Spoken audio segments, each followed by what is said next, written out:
Okay, well, it's great having Natalie join us for the week on projects. Natalie and I have worked together for many, many years now.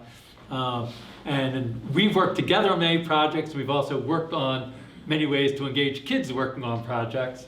So it's nice to have her, to share this conversation around projects. So it's a lot of the ideas that you're reading about here were things we've developed together in connection with others in the Lifelong Kindergarten group. So we first met when I was a graduate student here at the Media Lab, and Natalie was a graduate student at the Graduate School of Education at Harvard. And it was 1988, 89, was that the year? Yeah. So in fact, we met in a class that was here at the Media Lab. It was a class Seymour Popper was teaching. They touched on some of the themes we've been talking about in the class. And then actually we both worked together. I mentioned briefly that at those days, Seymour Popper's group had this major initiative in one of the public elementary schools in Boston, the Hennigan School, where it's one of the first places where they had lots of personal computers in an elementary school, and were rethinking how you might make use of it if you had almost like a one-to-one match of, where kids could always have easy access to computers. But although the focus was always talked about in terms of number of computers, I think what was really the more important underlying message was a different approach to education that was very project-based. It was shifting the way the school thought about the approach to education and learning and engaging kids work on projects. So I know Natalie spent some time there who's supporting kids work on projects. Maybe you can say a little about some of your experiences. Yeah, so at the time it was the programmable Lego, the first version of the programmable Lego TC logo that Mitch and others had worked on. And I remember there was this one classroom and kids would come in, but it was like an open space. Kids would come from their classroom.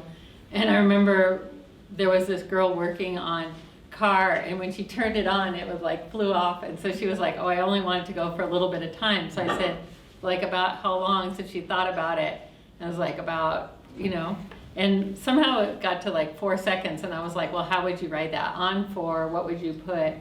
And she looked just very puzzled, like, not having an idea of like how the number could relate to what she was doing.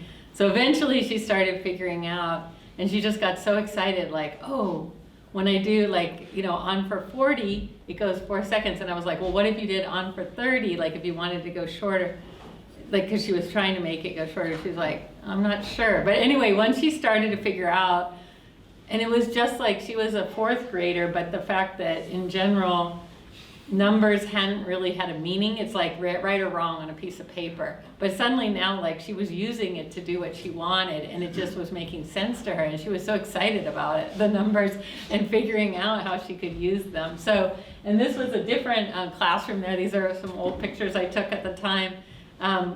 One of the classroom teachers in her classroom they were studying insects, so they decided to use the Lego to make insects, and different groups were working on different things.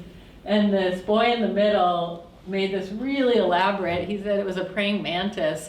And the teacher was really amazed because often he was really bored with just like reading and writing, but he was really excelling in this. And this is what you often hear, any of you who've done robotics or computer, some of the kids who in other subjects may not get engaged or really shine, but then once they're able to create a project, so. Yeah, actually, the first story with the 40 and 30 I think touches on this topic that we've discussed about sort of learning ideas through projects rather than before projects. That so often schools will first like try to learn about the number system, and then you can work on projects.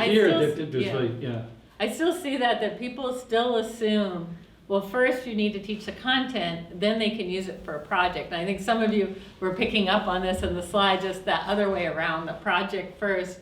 And I know like one of our colleagues I just mentioned about our friends at the Tinkering Studio at the Exploratorium, Mike was saying if he tells all the kids at the beginning when they're about to make something, here's how you draw make a quarter-inch hole in your thing, no one wants to listen, they're not listening. But partway through, they're all wanting to be able to put their LED in a thing, and he's like, hey, here's how you draw a quarter inch, and everyone stops, like, how do you do it, how do you do it? And it just shows you, but I just see again and again people think, well, first you deliver the information, then they can make a project. There's like there's a paper about Scratch, and they say like, we gave all these like assignments, and then in week 8, kids could make their own Scratch project. And I was like, and then they were seeing like what happens at that point, but they've already learned that it's like something you follow directions for 8 weeks. It's just so different than, again, it's not to say like, I like props, but I don't know if you've seen, they're also online, the Scratch cards. And just like you were saying, Connie, about rather than saying, part of why we made these was rather than saying, today we're going to learn Scratch. Well, how many kids are excited about that? Maybe a few, but a lot of them are like, why? But if you say, today we're going to, animate our own characters or make dance projects, And so each of these Scratch cards, and each one, and again, it's not giving you an overview, it's not a whole tutorial, but it's like, okay, if I want to make beatbox sounds, how do I do that? And it shows on the back. So it's like a set of a theme, and then there's different ones you can choose from. So that whole idea of like diving in, but it's not to say that there aren't resources or examples. We were talking about how important those are, or motivation, but being able to learn through the project and then wanting to learn more, stepping back and say, oh, here's a concept that seems to be coming up. What are people noticing? But yes, diving in and starting to create. Your story about the moving car reminded me of another story from the Hennigan School that another researcher was working on, and it was also with sort of like a Lego car moving, and they'd written something that was about like go on for 2 seconds in reverse direction, and they had a repeat. So if you say like repeat 2 times, on for 2 seconds, reverse direction, we'll go on for 2 seconds, reverse direction, on for 2 seconds, we'll go forward and back. And then he tried like, let's do it 5 times. We go 1, 2, 3, 4, 5, and kept on trying different numbers with different repeat. And all of a sudden, he said, when I use an even number, it comes back to where it started. When I use an odd number, it ends up away from where it started. And he stopped and he said, so that's what even and odd numbers are for. So clearly, they told him about even and odd numbers, but he had no idea why they would ever be useful. Yeah, you were saying that if people were to redesign school curriculum, that you would start with engineering and later go to math, which is more abstract. Yeah. Instead, we do the other way around, which I think is, really true.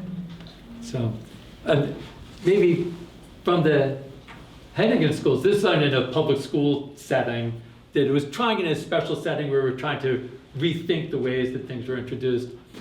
But then a couple years later, you were working at a museum. So it's like after leaving Harvard, you were working at a museum that no longer exists here in Boston called the Computer Museum. It used to be next door to the Children's Museum.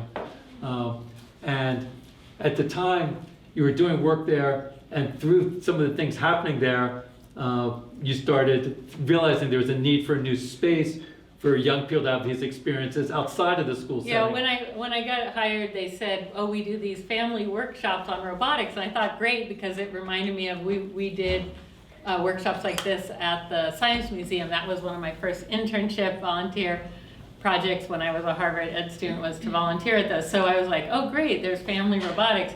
But then what it was they gave them a kit, and the whole thing was like keeping track of all the different little screws and where you screwed them in. It was like following IKEA instructions. There was no creativity. There was no like, what do you want to do? There was one choice, this robot or that robot. And then from there on out, it was just following. So I was like, oh no, this is not at all like what I had seen like at the Science Museum. It also shows they probably would have called that a project, but just shows some people use the word project in different ways. It was like you were saying about like the learning by doing, but I don't know, the doing was mostly, putting it together, yeah. Screwdriver. But it's also like everybody doing the same thing. It's not what we would see as a project. There was no like ideas, and whereas in the Science Museum class, it was like build an amusement park, and you had all these, materials, or like make an animated, animal. So anyway, I borrowed the materials, and we decided to just have a free time because it was for families. Area where they could try out the Lego. We had some examples, some instructions, but it was free, open-ended. And there was this group of kids who started coming each day, and they were speaking to each other in Spanish and getting really excited about like when they figured out how to turn on a motor and how to program it to go on, and then how to build. And they saw this crane outside and we're building. So every day they came back. So it was really fun, as well as the other family. And then the next week, the museum was really quiet because school vacation was over. I had returned the Lego materials, And suddenly this big elevator door opened, and the kids saw me, and they're like, Lego logo? They asked me, where is it? And I was like, oh no, we don't have it right now. So they were just exploring the museum, but a lot of museums, like that one especially at the time, were designed for like one-time visits or short interactions. So about a week later, I got an email that said, be on the lookout, there are these kids sneaking in the museum, and call security. And I was like, no, I know those kids, they really are here to learn and create. So I started looking around, like, was there a place to go where they could do, programmable Lego and make things? And there had just opened a community technology center. It was like the first one started in New York, and then there was one that started in Boston.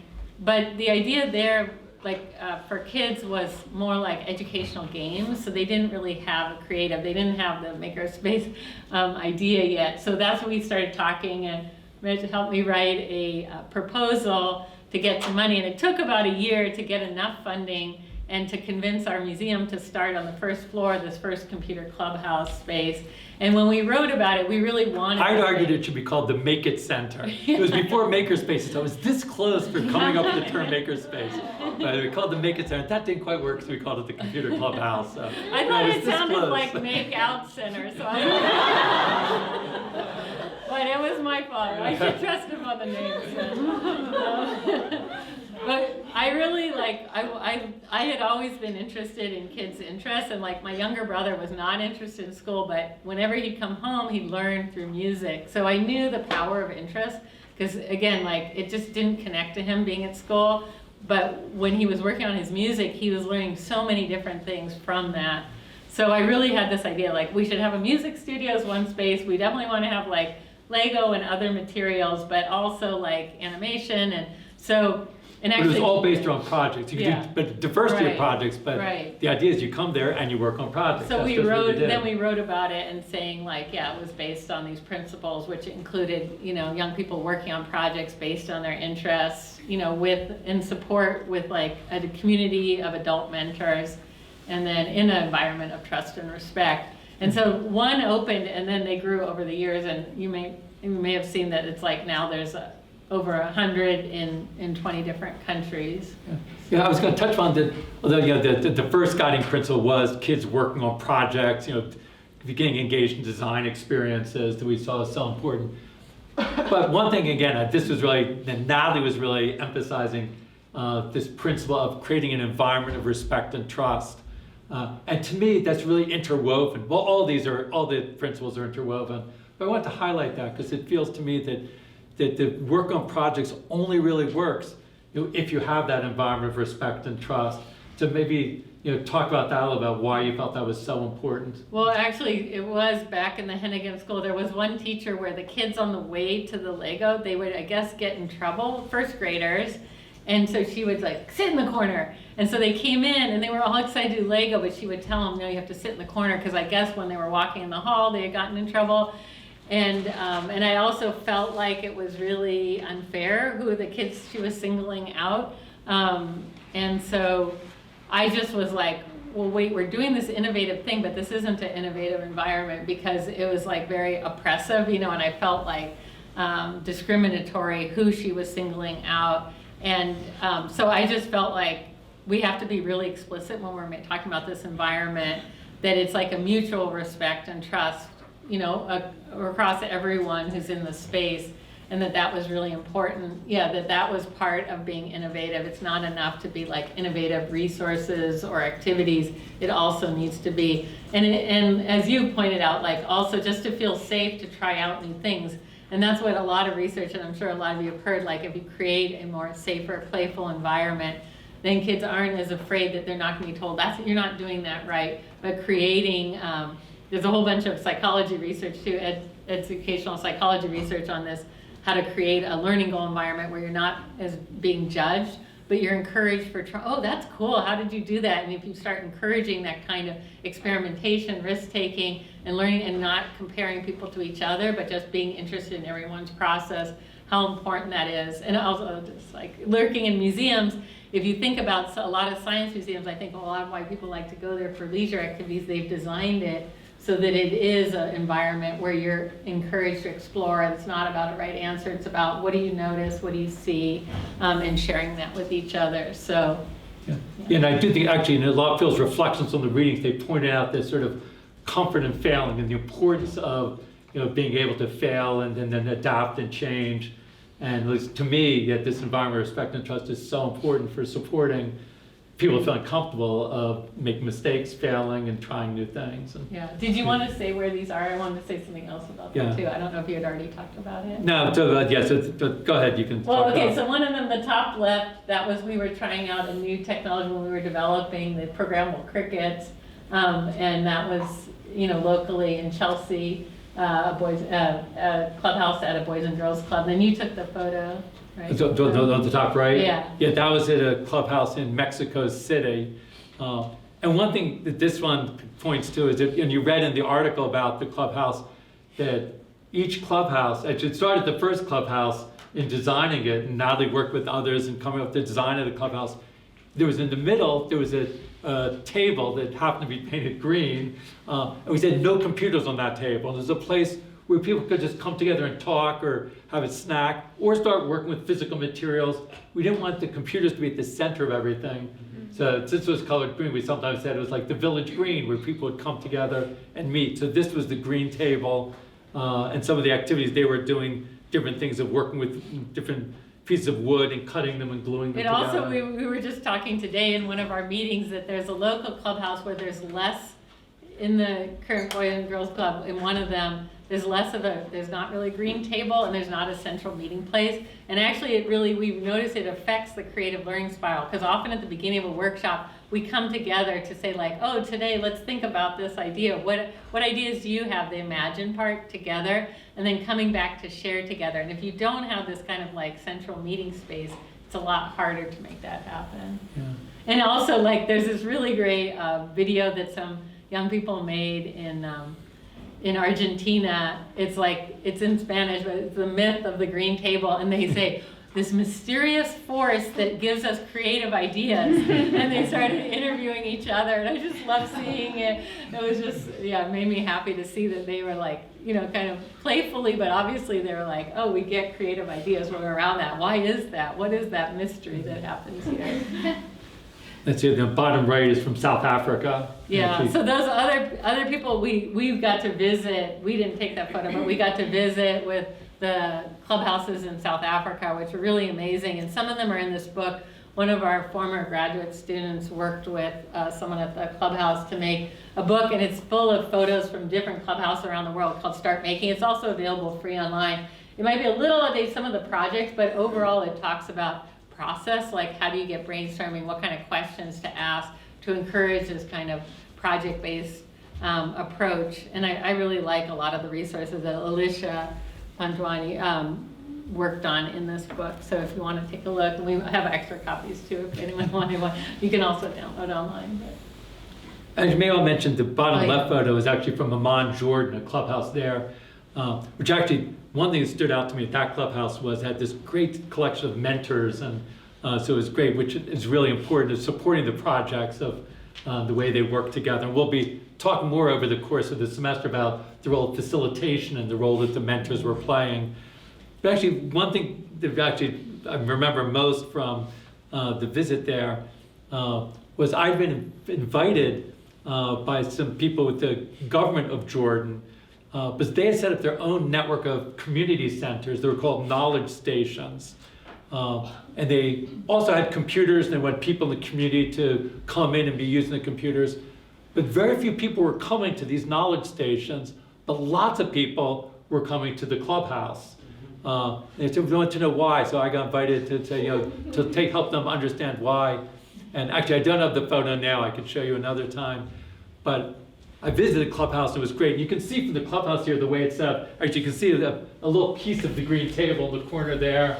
And then it's clusters where people can sort of go around the same way we set up clusters in the classroom here, where people are around so they can collaborate easily on projects, see what other people are doing, walk around, see what others are doing, a place where they can project for everyone to see. And then I went to one of the knowledge stations, and it was set up like a classroom with everything rows. all facing forward, as if you're like listening to a lecture. There was nothing on the walls. You see here in the clubhouse, on the walls, you see examples of what other people have worked on to spark ideas of projects. If you walk in, by just looking at the walls, you get ideas of what project you might work on, whereas there's nothing on the walls of the knowledge stations. And the rows were so close together, you couldn't even sort of squeeze between if someone was sitting there to be able to go around and see what other people are working on. And a lot of times things are set up because they don't want people to be able to look at what others are doing because they might be copying each other's work. So just looking at the spaces made such a difference. So I think one of the things that actually we knew at the beginning of the clubhouse, and you thought a lot about this space, but I think it's been reinforced over the years how just the way a space is set up makes such a difference in supporting a project-oriented approach. Yeah, I have I've wanted to do more of a series, but like with our extended network of colleagues, you come in a space, we're gonna do a workshop. Okay, how are we gonna rearrange it, so that people can share projects, so that there is a place to come and like as much as possible. So, did you have the creative learning spiral in here? Yeah, or not? yeah. Oh, what were you gonna say, Chris? Okay. No, that's fine, yeah. Well, I was just gonna say that, we talked about like learning math like more meaningful in the context of a project, or a lot of concepts that you get. I think at the meta level, and I think you may have read about this, of just the overall what you're getting as you create projects, and especially over time, to understand how projects work, like how do you take an idea from this initial idea where you might get excited, and I love that kind of spark of energy when someone, is in a workshop and kids like, I don't know what I want to make. And then was starting to play with materials, and then it was like, oh, and you can just see, I didn't have to say anything, but you just see like that really like, aha, there's like this energy when they imagine, but just that whole idea of like, but then you start creating, you're experimenting, playing with it, you share it, but there's like these periods where you're frustrated, but then you like by walking away, whatever, then you solve the problem, and then you get new ideas, and just learning that process, like there's so many things across life, and I'm sure with all of you too, of just like, knowing how to take an idea and work through those problems, like that kind of skill of being able to carry out a project and revise your ideas is like such an important skill across all kinds of places in life.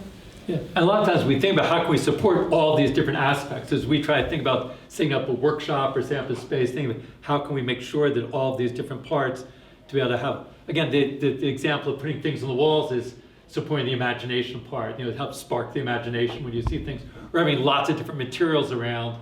Like in our lab space upstairs, we have all these materials around. So just, as Natalie said, just picking up the materials sparks ideas. But I remember when he was making this, I was a little hesitant about the imagine at the first, because I do think sometimes it's by tinkering with materials or diving in. I'm not sure what I want to make. I mean, when I do this on the Octo app a lot, I have like, I'm gonna make a birthday card. I'm not really sure, but as I'm making it, okay, now I have an idea. So sometimes it really is starting by creating or tinkering or playing before you actually get your idea. Yeah, sometimes this makes it look a little bit too clean. And maybe I'll put up there later. Other people have done other versions of this where it shows all the messiness and like all the different ways that you actually move from one place to another. It's not such a clean spiral, but at least this gets the basic idea of the different parts of it. I ended up saying, yeah, that's right, I did that. And maybe say more, because I know the reflection part is sometimes still also often gets left out, that because in supporting projects, it's not just, and you had said a little about this before, it's not just the diving in, but also stepping back and say, oh, why did that happen, and how might I do it differently? And yeah, and I mean, when I was looking again at the book that Alicia and Danielle put together and I helped edit, was just some of those questions that are like, as someone's working on a project or even afterwards, like, oh, where was some place you got stuck? What are you most proud of? If you had more time, what would you? And it seems like sometimes it becomes natural to us, but sometimes other people are like, oh, show us your finished project, and there's just a kind of way of talking about process, focusing on the process and those reflection questions, and then hearing other people's, just that whole process, both for yourself reflecting. It's hard though even for me, like to leave time, because it's like people are creating and they don't want to stop, and you don't want to stop them, and like how do you make sure though, by stepping back, and also this idea of critique, sometimes when people are new to something, they're like, oh, mine's not good, mine's really simple, never mind. But then if you really encourage them and make, again, a safe space for them to share, often people are like, oh, that's so funny, how did you do that, you know? And they don't realize, because their idea, but they don't realize how fresh it is to someone else. And even if it's like maybe simple coding, that it has a cool idea and it sparks other ideas. Yeah, and as you said, like if we do a workshop, a lot of times it is a problem, we don't leave enough time for reflection. But the way that we facilitate the workshop, there's mini reflections all the That's time. true. As people are working on things, you go around and say, oh, that's interesting, why do you think of that? And so always trying to have little mini reflections as they're working on it. So there are all these little mini spirals going on all the time. And I know Talisa in our group is also a very experienced clubhouse coordinator and leader. She often will, in a workshop, if there's enough time, have a stop point in the middle of it and have people share where are you and what are you doing. And then, because then it does get, oh, how did you do that? It gets peer interaction, it also gets new ideas, and it also gets people, again, for themselves, stepping back. What am I trying to do? Well, this reminded me of, actually, while I was a graduate student, Seymour Papert had a project in Costa Rica where they introduced computers to schools in Costa Rica. And I went down there a number of times to help out. And with these workshops with educators, it was their first time doing anything. It was programming in Logo on these computers they were using. And my Spanish was very minimal. But I was facilitating these workshops. And there were certain things that they were working on projects I could help them. But I learned one key phrase that if they seemed to be stuck, I learned to say, "Que quieres hacer?" What do you want it to do?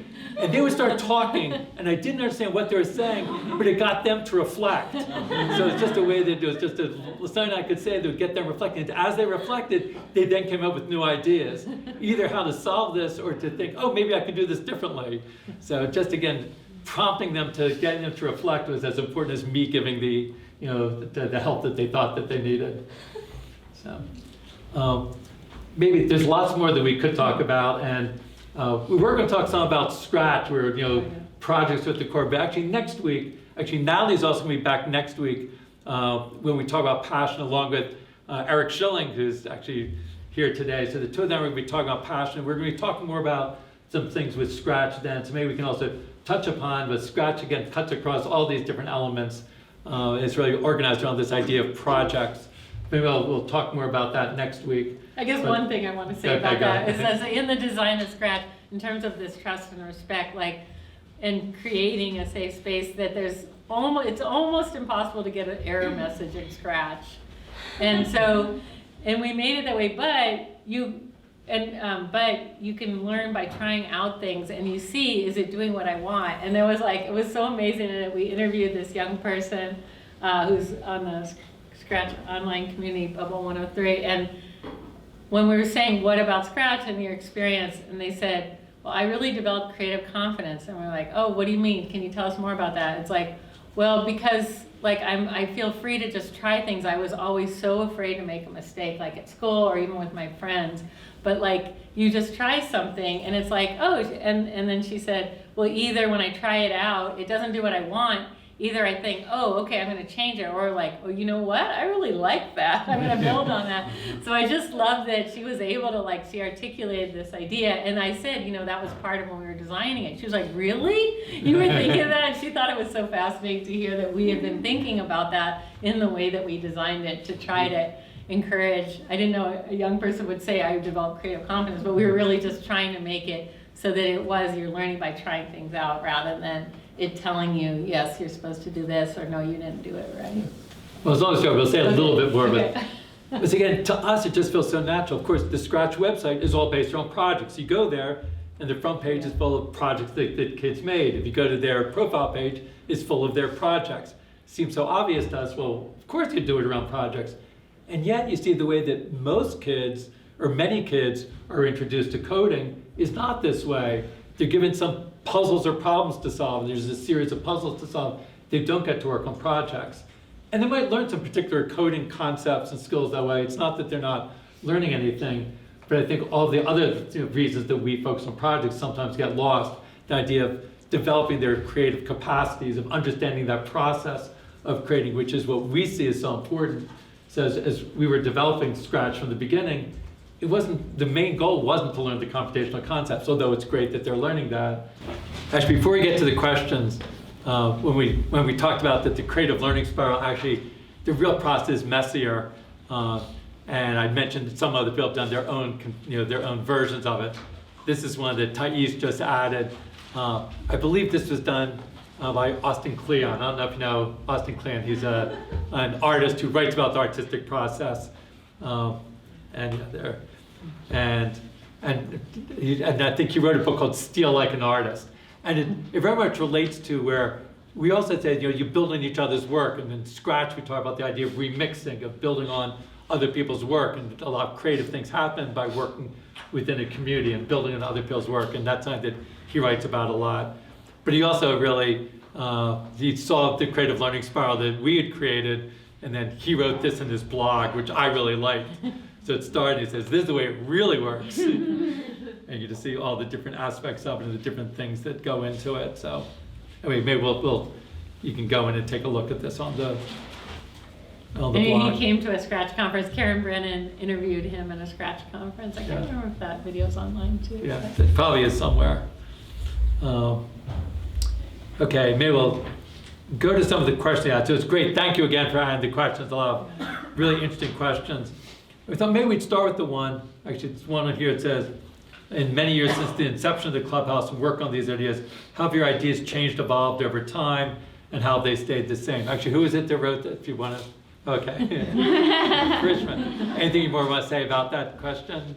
No, I'm just curious, like, the world has changed a lot, the nature of technology has changed a lot, and so I'm just curious about how that has affected the work that you do, and what ideas are constant and what ideas have had to shift there.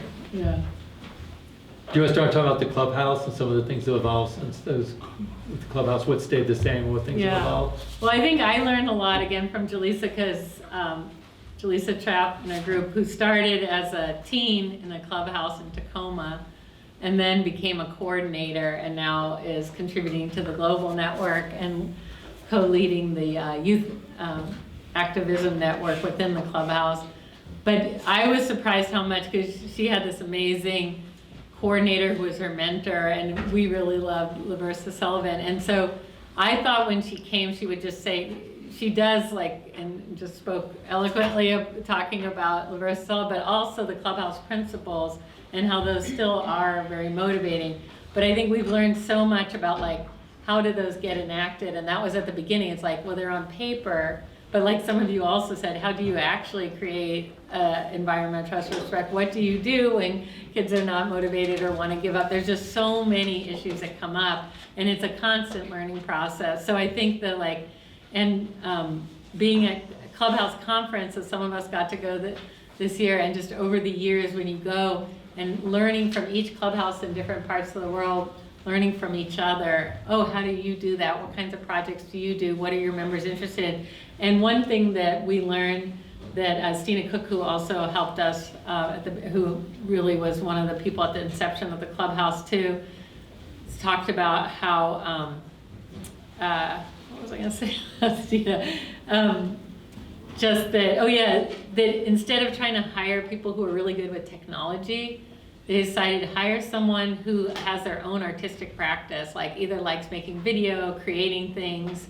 And so, and that's really been so, and then likes working with young people and seeing how that plays out. So there's just an incredible group around the world of people who are clubhouse coordinator. And because like, they'll bring in, like if one of them really likes photography, then they start expanding from there.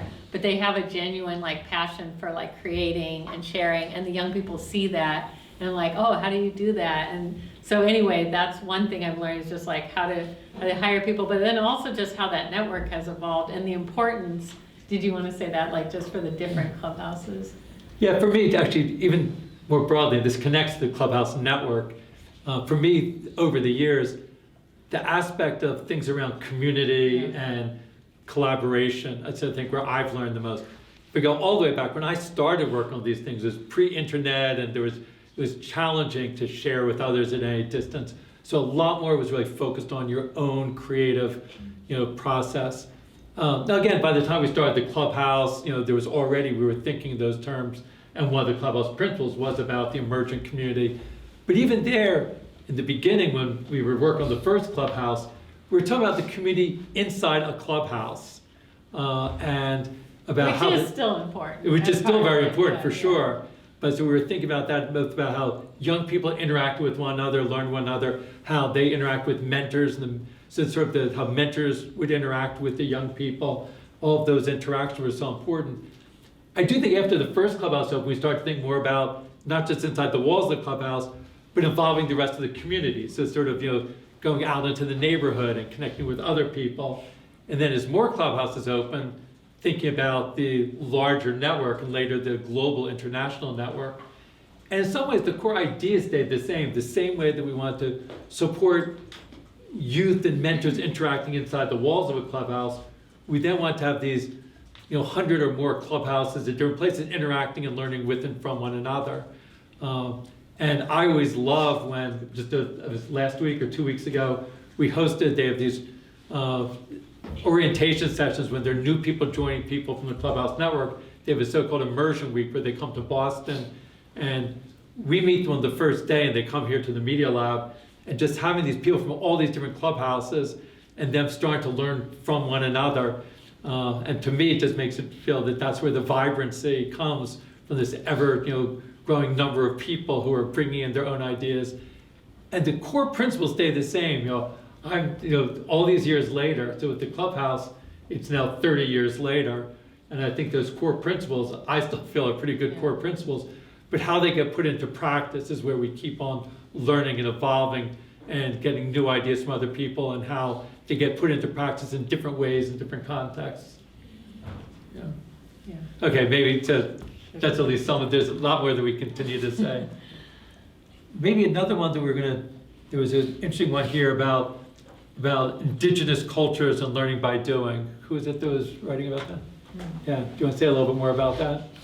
No, I was just thinking that I think like in a lot of civilizations, that's how learning started. Like people learned by doing things, but at some point that was replaced. So I'm wondering what is the limitation of that approach, and as an artist we're supposed to like follow that process a lot, and one of the limitations I face is that your skill gets very restricted to a certain project or a certain skill. So yeah, like that. That's interesting. Because I do think, like, sometimes I think, well, obviously there's a lot about like the factory model, and that part of the reason educators in place is trying to get factory workers or getting people to follow rules, and so anyway, it's not always because it was more effective, but it's like effective for what?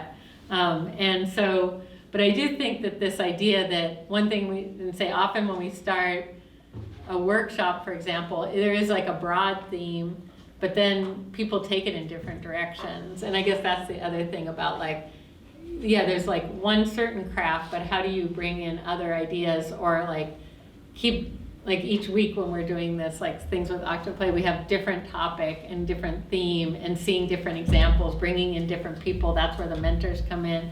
So I guess part of it is like extending the community and extending the range of like tools and materials so that it isn't only one thing. But I think having learned one thing deeply, often then you can like, oh, I see a connection, between what I'm doing and now here's a new area, and I know that kind of process. So I don't know, but I think it's an interesting question to think about. I think the first thing is, building on exactly what you were saying, is the fact that so many cultures around the world were based around doing and making, that it's almost like humorous that now it's seen as makerspace is a new thing. Well, people have been making for thousands of years, and so it's not as though it's this new thing, it's just taken on a new form.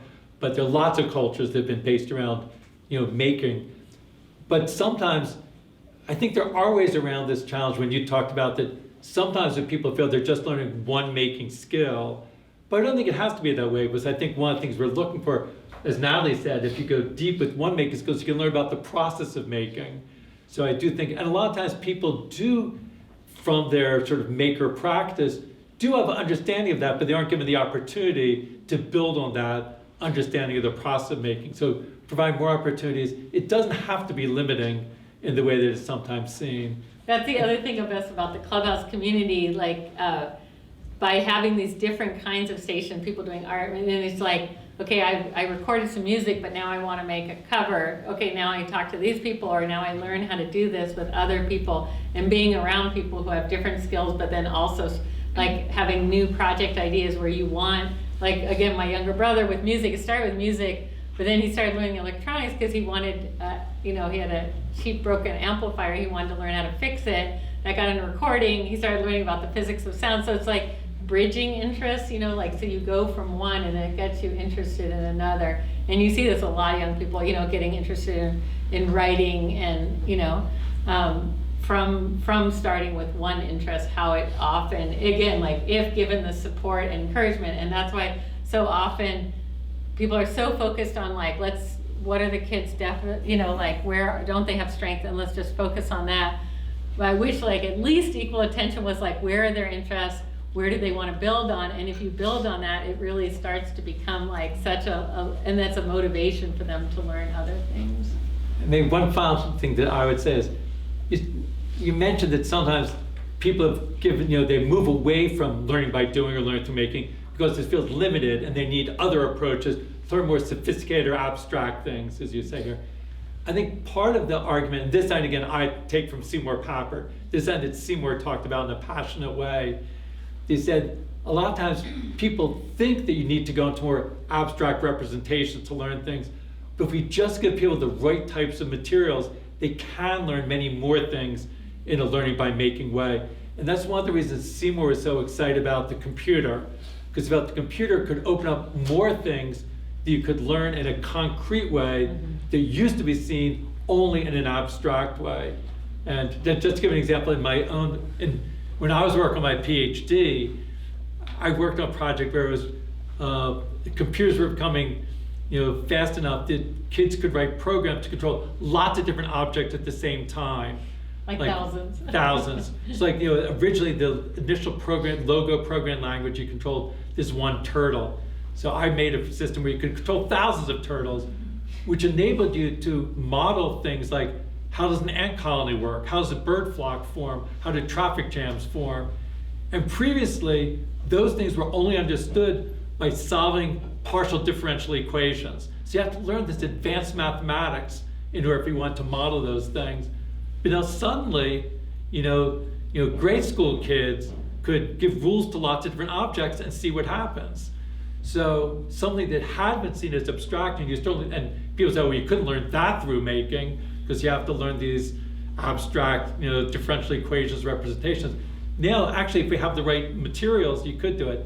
Now, again, there's probably some limits of how far that extends, but also things in the social sciences where it used to be seen as abstract. The way that the kids in the online communities, what they learn about how communities work, used to just be things you read about in books. And so I do think there's more things you can do through active participation now. So I do think there's opportunities to do it. Now, have we fully taken advantage of those opportunities? Do we structure things so that people can really understand things through those experiences? There's still a lot to do, but I still feel that that we can go further learning through making than people might have thought. Did you want to do the hard one? Yeah, the hard one are the ones that we do. There's one that says, how do you apply project learning in a test-based education system where people don't see the value of projects? Can test preparation and project-based learning coexist? This came up in some of the slides as well. Who is it that wrote that? Yeah, do you want to say a little bit more about? Because I came from China, I feel like most of my students and their parents, if we do not teach them about tests, which is something that is not closely related to tests, they get frustrated. So I was wondering how we can incorporate project-based learning, but also related to the test so that they see the connection. That they see the connection. Yeah, that is definitely a challenging one. And I got to visit, and my undergrad major was Chinese language and literature, and I know about the Gaokao, and it's like not an easy thing to deal with when that's like, and then I learned about too when I would ask some places, and they're like, well, they're going to college somewhere else, so we don't have to worry as much about that, which also was just hard to hear that, that some people have that privilege to do that, and they recognize that that is valuable.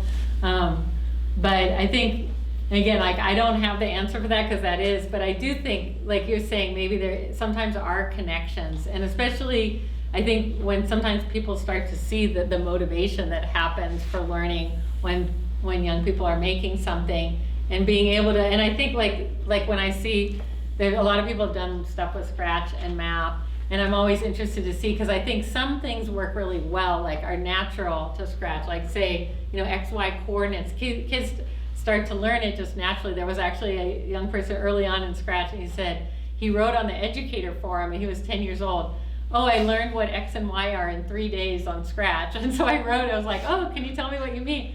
How did you figure that out?" You're like, "Oh, I just kept trying things and I figured out, and there's like negative, and then it makes it go around the screen. As you want your thing to move, you use, the X and Y." And then he was like, "But there was one thing I still didn't figure out." I said, "What's that? Why do they call them X and Y?" So anyway, but I do think some things come naturally, and again, that's where where does the tool match? And when I was first studying too, it's not always making, but at least being able to experiment with ideas. And I was saying that the people from the Tinkering Studio said they worked with this teacher where at first they were just, he would teach this standard lesson and then, go, and then instead try to make it more of a tinkering and put out the same materials. And I couldn't remember if it was about gears and mechanisms, or was it about, electricity, but instead of telling kids right away, the first lesson was see what you can figure out. Can you make this happen, or what can you do? And what questions do you have, and what did you notice? And so they were gathering all these things, and so they were like, "Oh, we figured this out. Oh, we're wondering how this happens. Oh, how did you do that?" And he said everything he wanted to cover was there, but suddenly they were motivated, and it felt like they had so much more investment because they had come up with the questions, they had come up with what they had noticed, and they were like peer sharing. So again, that can be an easy answer, but the other thing we've heard from people is sometimes these things like Scratch start in the after school, but then people start to see a value. Oh, actually, look at the projects they're making, look at the ideas that are coming out of it. Maybe we could fit this in somehow. Like I heard a teacher came to visit and said they made time where there were 2 weeks, they had already covered all the science content, and then 2 weeks where students picked one subject, working together, represent their favorite concept from the semester, and how would you make a project, and talking about this girl who was like, "I don't know how to do this, I don't know what to do," and the end was talking about her confidence. And again, that she got really invested, and then as they look at each other, it starts to reinforce the concept. So rather than just we're gonna have a review week, okay, we're gonna have a week where you're creating. So how can you fit it in? Are there times where you can fit it in during after school, during summer? And then people starting to see the value of it by saying exhibitions, and then often people will be like, "Oh wow, look what these young people did," because it really is, once you give young people the space and support to see where their ideas go, it's always we're still after all these years, and seeing young people, you give them a space and and a spark of an idea of a theme, and you were saying this at the makerspaces, then just to see where they go, then it often does, with community members and other people in the school, they start to see, oh wow, again, some young people who were never motivated or they didn't see the potential, suddenly they can see it again. So anyway. But it's an ongoing thing, and I'd be interested to hear, I know in each space, how you can make it. And again, I guess I just want to say one more thing, is just so coordinates work well in Scratch, but fractions, in general, computers do decimals, not so much fractions. So a lot of people want to teach fractions you can, but is that the most natural thing? So trying to see what is natural, what are some concepts that naturally come up in the tool, that you're using, rather than always trying to say, here's what the curriculum says, trying to find more natural connections between the kind of themes, projects, and the tools that you're using. You made the one thing I'd add, I think there's both short-term strategies and long-term strategies. Because I think there are some of the things that Natalie said, where you can try to coordinate and support project-based activities in a way that contributes to working within the current system and can contribute to success on tests that people are looking for. And there are ways of doing that and to try to support it, and that can be valuable. Then there's a longer term strategy of helping to convince people that what's being asked on the test might not be the most important things to be asking. Mm-hmm. And if we change the test, it frees you up more for the types of the ways in which you're going to be using project-based approaches.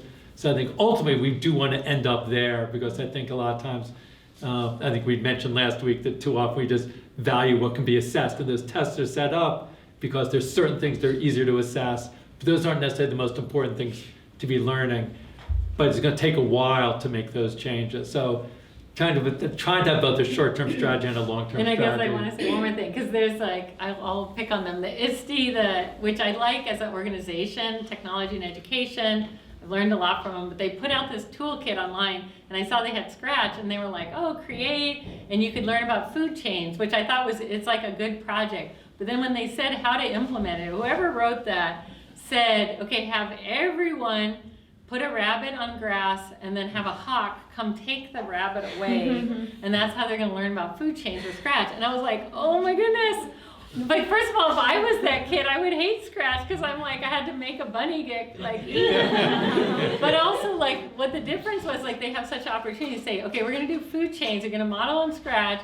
Here's some of the like, cards or whatever that might help you, but you pick, like, is it from prehistory, is it like dinosaurs? Is it like at the cellular? Is it you in your food chain? Is it like something in the ocean that you want to represent? And then just imagine how much more exciting, like rather than everyone did the same project, but everyone did, what did you do with the food chain? Oh my gosh, as a educator and also as peers, it's just so much more interesting. So anyway, I'll just pick on that, but it's like, there's different ways, the same project, food chain with Scratch, but you can do it in a way where everyone's having to do the same one, which I feel like, can be just like really unmotivating, versus making it more open-ended, and it's just like an exciting prompt. Okay. Well, with that, maybe we'll sort of wrap that up for the discussion on projects for this week. But I want to thank Natalie again for joining us for talking about projects.